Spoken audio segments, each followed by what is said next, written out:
Hey, feeling good, like I should. When in dark, I walk around the neighborhood, feeling blessed. All right, let's take a look at lesson 5.2.2. We're now going to start looking at word problems and identifying the rules that go along with these word problems by finding a starting amount and a growth rate, creating the rules, and then solving a problem based on two rules being graphed on the same coordinate grid. So let's get to it. In lesson 5.2.1, you discovered that the point of intersection of two lines or curves can have an important meaning. Finding points of intersection is another strategy you can use to solve problems, especially those with two quantities being compared. Analyze the following situations using the multiple tools that you've studied so far. So, buying bicycles. Latanya and George are saving up money because they both want to buy new bicycles.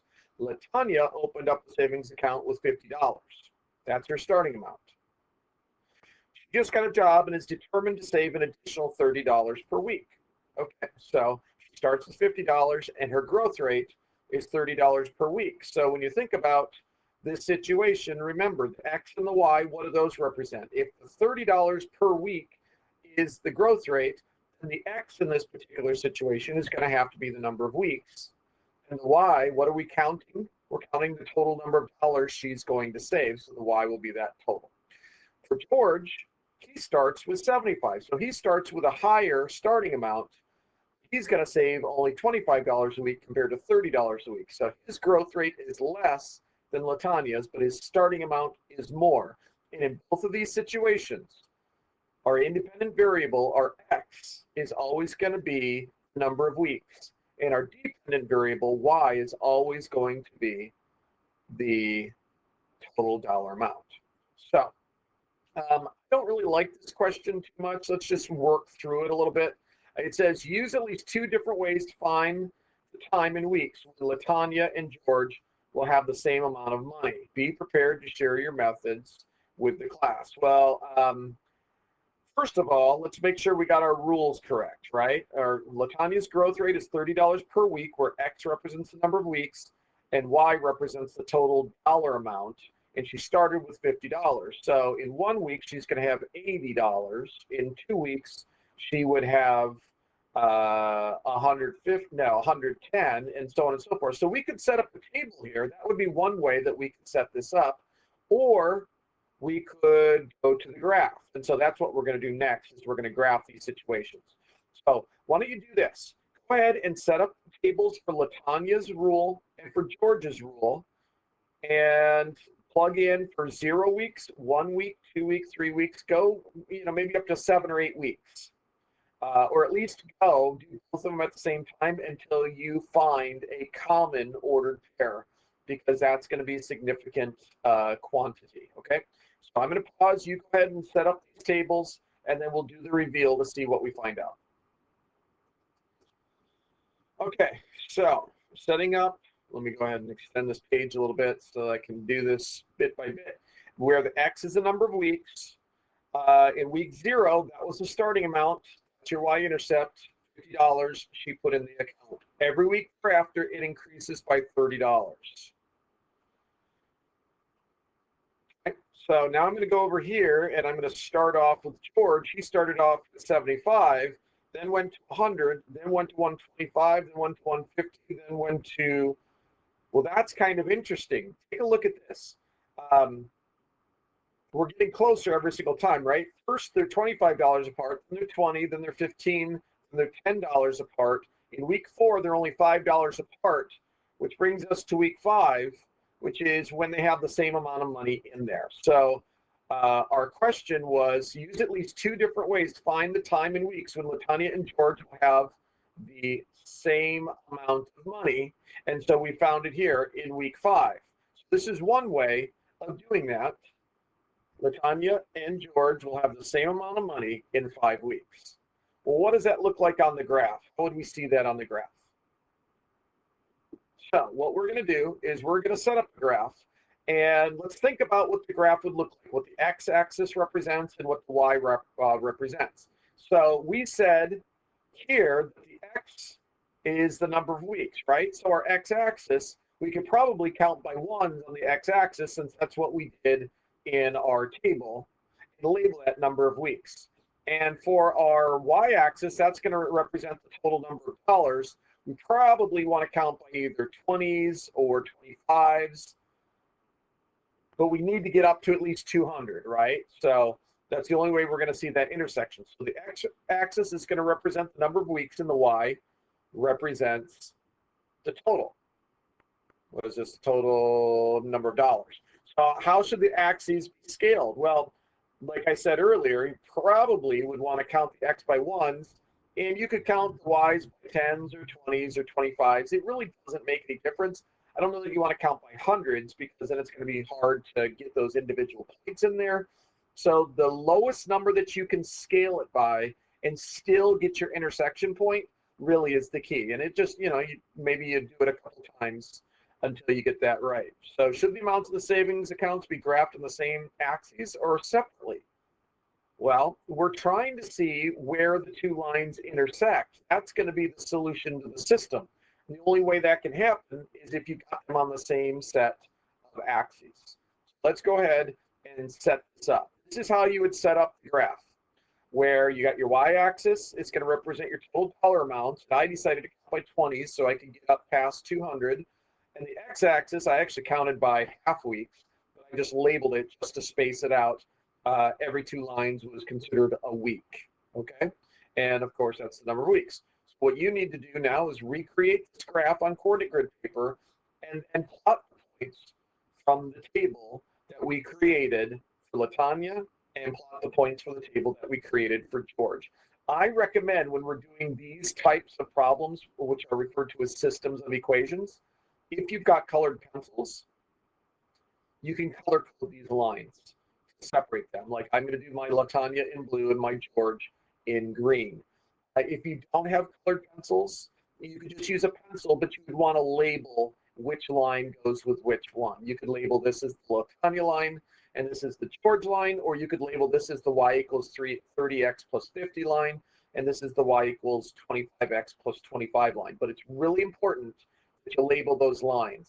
And you got to be careful about how many of these points you label, because those ordered pairs being labeled on the graph will start to bleed into each other and create a mess. So, maybe identify the y-intercepts, one other point, and then the common intersection point. So I'm going to go ahead and put this in. You go ahead and pause and do the same thing. And when we come back, we'll have our two lines with, hopefully, the intersection point that matches our answer that we figured out from the table.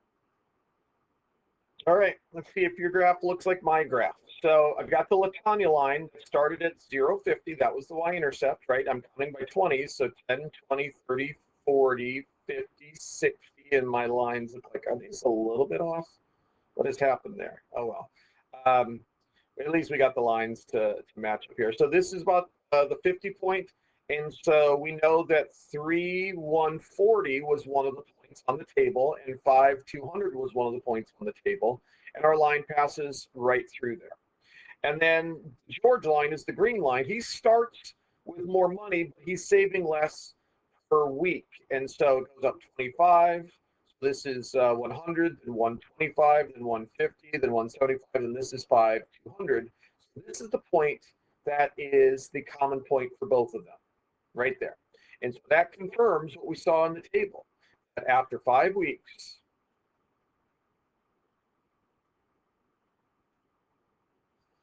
their total amounts will be the same.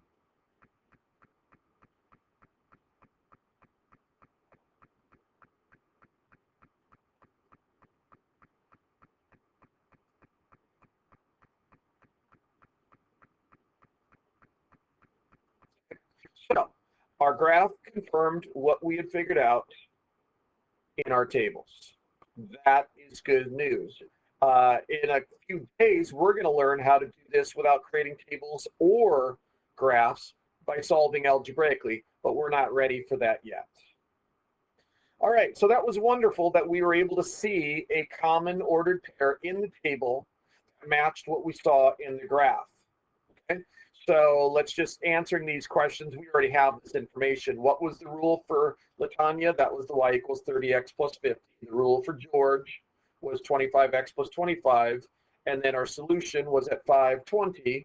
And so we check that to make sure that's correct. 5 times 30 is 150, and 150 plus 50 is indeed 200. So when x is equal to 5, y is equal to 200. That confirms this is a solution for Latanya's savings account. And then we do the same thing for George, just to make sure. 5 times 25 is 125, and 125 plus 75 is 200.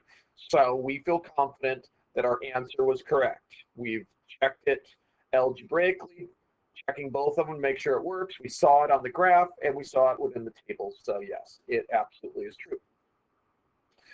Now, Gerardo decided he would use tables to find the intersection point here between y equals 4x minus 6 and y equals negative x plus 3. Now, these are just generic rules.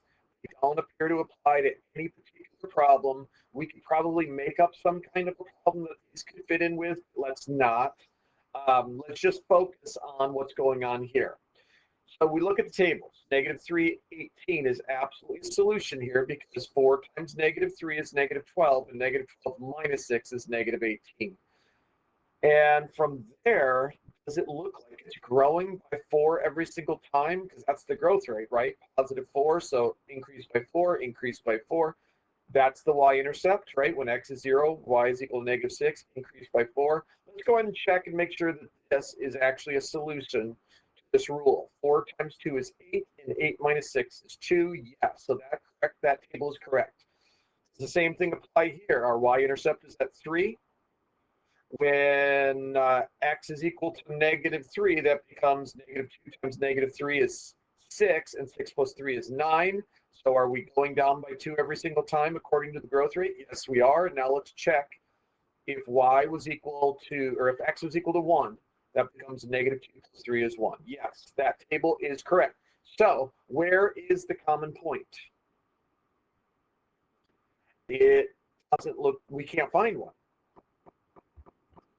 No common points appear on this table. So how are we supposed to figure out where the intersection point would be, or what value for x would give the same value for y for both of them? Now, there is something I would tend to look at here is, do you notice how this one, the y-intercept is at negative 6 and this is at 3? And at some point, the values in the upper table become greater than the values in the lower table, and it happens right here. So I'm thinking that somewhere between 1 and 2 is where you're going to have that crossover. Okay, so let's go ahead and see what we can see on the graph. Hey, where's the graph? Here? We've got a graph here. Okay, so this is what I want you to do. Set up a XY axis, label them. Probably want to scale them. I guess you could probably just graph these points in here. So graph from 0, 1, 2, and 3, and maybe the negative ones. And then you would need your graph to go down to negative 10 and all the way up to positive 6 on the y-axis. So go ahead and do that graph and see what you see as far as your intersection point. Remember, make sure you're using a ruler. You want this to be accurate. Make sure you've properly scaled your x and your y-axis, and make sure you're labeling 3 points on each line, but have your intersection point be one of those points. Make your job a little bit easier, okay? So once you've got that taken care of, unpause, and I will do the reveal on my graph. All right, let's take a look at the graph. First off, for the equation, y is equal to 4x minus 6. We want to start at the y-intercept at negative 6, and we go up 1 to the, or I'm sorry, no, we went up 4. Growth rate is 4, right? Up 4, 1 to the right. That was the 1, negative 2. Up 1, up 4, I mean 1 to the right. This would be at 0.22. Up 4, 1 to the right. That's at 3.6. Of course, all these points were already in the table, so you didn't have to worry about growth rates or y-intercepts. You just plot the points, and those are the points. Then you take y equals negative 2x plus 3 and plot those points. The y-intercept is at 3. But the growth rate is negative 2, so you're going to go down 2, 1 to the right, down 2, 1 to the right, down 2, 1 to the right, and this is our graph. So where do they appear to intersect? It looks like where x is halfway between 1 and 2, and y looks like it's right on the y-axis or the x-axis, so that would be where y is equal to 0. Now, how can we prove that that is absolutely the intersection point? Well, let's check each rule. Let's start with y equals 4x minus 6. If x is equal to 1.5, we should get y is equal to 0, if this is indeed a solution on the red line. So 4 times 1.5 is 6, and 6 minus 6 is 0, so that checks out. This is actually a solution to that rule, and it is also a point on this graph. Now let's do the next rule. If y is equal to negative 2x plus 3, then we should plug in the 1.5, and 1.5 times negative 2 is equal to negative 3, and negative 3 plus 3 is equal to 0. So that confirms that this is the ordered pair that is actually a solution to each one of those equations. It is the intersection of the graph. Now let's take a look up in here. Remember how we said that there was like a crossover there where every single y value on this table was less than the y values on the corresponding table for the other rule up until we got between 1 and 2, and that's where there was the crossover. So it's important to note on the graph, this one starts off at negative 6, but because it's got a positive growth rate, once it crosses over the blue line, all the y values are going to be greater than the y values of the blue graph after or to the right of that intersection point. So that's what is happening within the table.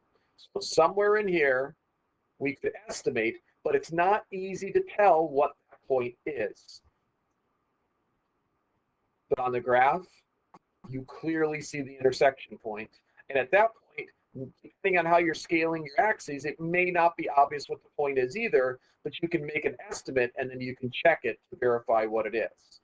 So eventually we're going to get to a point where we solve these using rules and algebraic processes, and that will be the best way to get the most accurate answer. Because honestly, looking at the graph, it's hard to tell if is it supposed to be at 1.14, or I'm sorry, 1.4 or 1.45.